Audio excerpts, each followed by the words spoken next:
everyone. My name is Frank Driscoll, and welcome to Driscoll's Election Dissection, your election analysis for Across the Circus.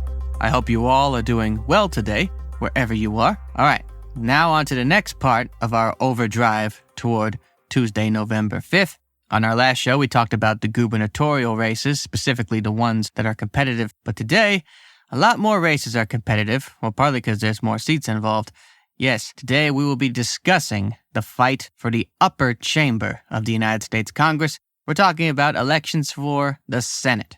Now, the Democrats have held the majority of the Senate since 2021, and they want to keep it that way. But the Republicans are fighting to get the chamber back in their hands. And with how slim the majority is, they're really going all out.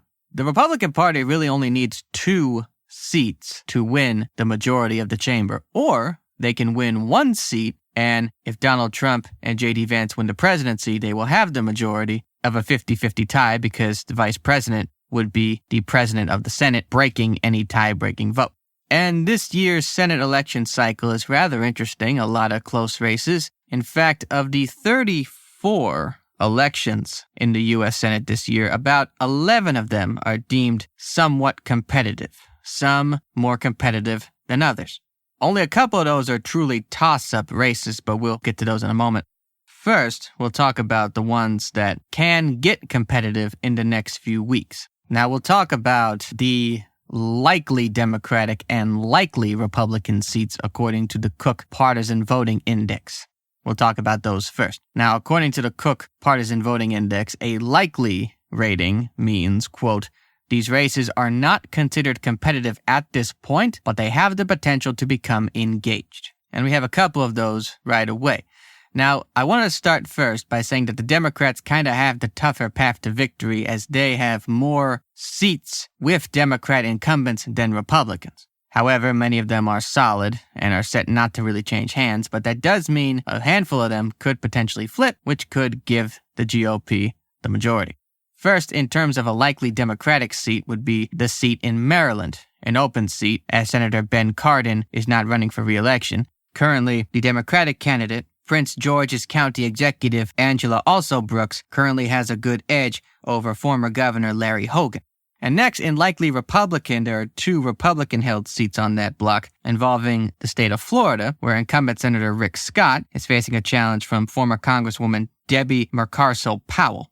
And also on likely Republican was a seat that wasn't on this rating a couple weeks ago, but has changed drastically in the last couple weeks, and that's in Nebraska, where incumbent Deb Fischer, Republican senator, is facing a challenge from independent candidate, industrial mechanic, and local union president Dan Osborne. Now, this wasn't deemed to be really competitive at one time. However, Dan Osborne has actually led Fisher in a couple of polls in the last couple weeks, which has surprised a lot of pundits and has made this race kind of closer than we think. So I don't know if the ratings will switch on that pretty soon, but we'll have to wait and see. Next, we go on to the Cook PVI seats that are under the lean category, as in lean Democratic or lean Republican.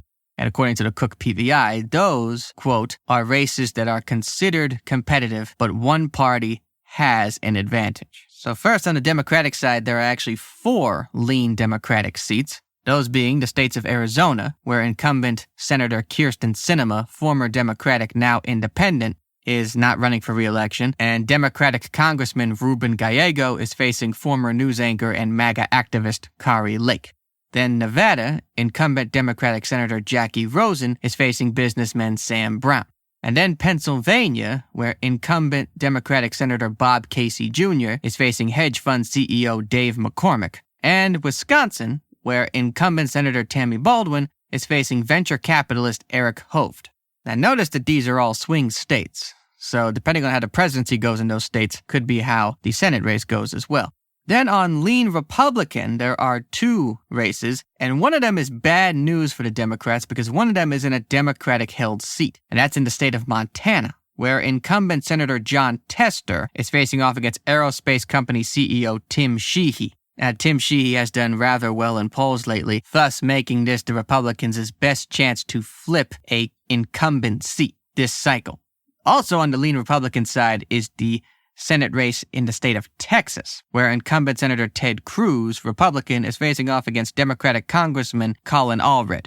This actually was just added to the lean ratings not that long ago, about a week ago. It seems that Democrats are really focusing on Texas, so much so that Colin Allred has actually been doing much better in the polls as of late. So those are the likely and the lean elections, but we get to now the toss-up elections. And according to the PVI, quote, these races are the most competitive and either party has a good chance of winning. And again, it's not good news for the Democrats as both of them are Democratic seats. And with two of them being there, that's really all the Republicans need to take the chamber back. So let's take a look at those two races, shall we? First, we head to the Great Lakes state, the state of Michigan. Now, the current senator for this election cycle in the state of Michigan is incumbent Democratic Senator Debbie Stabenow. She is retiring this year after a long tenure in the Senate, leaving the seat open for the first time in a while. And it was very close primary contests for this race. However, it has whittled down to two candidates, or two major candidates, I should say. Those being, for the Democrats, Congresswoman Elissa Slotkin, and for the Republicans, former Congressman Mike Rogers. Now, there have been some recent polls, a couple with Rogers winning, but a few of them do have Slotkin winning for the most part. In fact, the two most recent polls we have here, one from Mitchell Research and Communications, sponsored by the Michigan Information and Research Service, has Slotkin leading by 5 points. And another poll from RMG Research, sponsored by the Napolitan Institute, has Slotkin leading by 6 points. Although there has been a poll from the Trafalgar Group, which is a pollster for the Republican Party, that shows the Senate race even, with both candidates tied at 47%. However, some say that being a Republican pollster may have had something to do with that. But besides that, the average seems to be, according to Real Clear Polling, Slotkin has about a 3-point edge. But again, Michigan is a swing state this year, so depending on how the state votes for president, it could vote for Senate that way as well. Meanwhile, the next state is set to really go for Trump, as it has a bit of a red hue. However, the Senate race is more competitive. With that, we head to the Buckeye state, the state of Ohio. This seat was on the Republicans' hit list for a while. In fact, we talked about it when the primary occurred. Now, the current senator for Ohio is Democratic Senator Sherrod Brown. Now, Brown faced no opposition in the primary, as the Democrats are all really behind him, the Democrats of Ohio, to keep this seat in Democratic hands. Meanwhile, the Republican primary was won by businessman Bernie Moreno. And it seems as though from all real nonpartisan pollsters that this race really could go either way at this point. Recent polls show both candidates winning depending on the circumstance. For example, a poll from the New York Times and Siena College showed Brown winning by 4 points.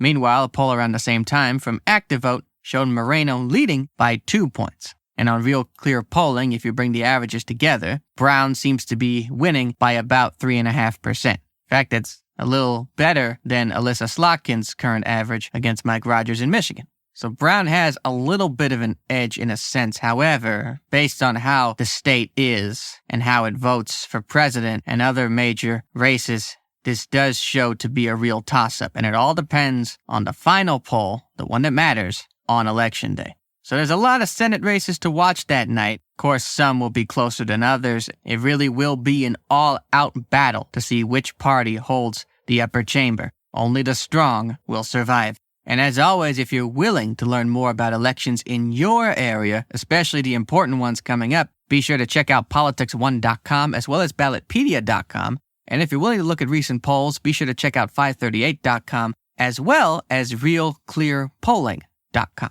So be sure to join us on our next show, where will be the first part of a 2-part series where we'll be discussing the toss-up U.S. House races and how the battle for that will be just as exciting as the battle for the Senate. And, as always I say, if you are a registered voter, especially in Michigan or Ohio or any other state that will be electing a senator this year, I don't care who you vote for, but I do care that you vote. So please do. Thank you for listening to Driscoll's Election Dissection. If you would like to learn more about the show, go online to algidproductions.com/acrossthecircus and be sure to listen to us on any podcasting form you like. Thank you all for listening, and I will see you all very soon.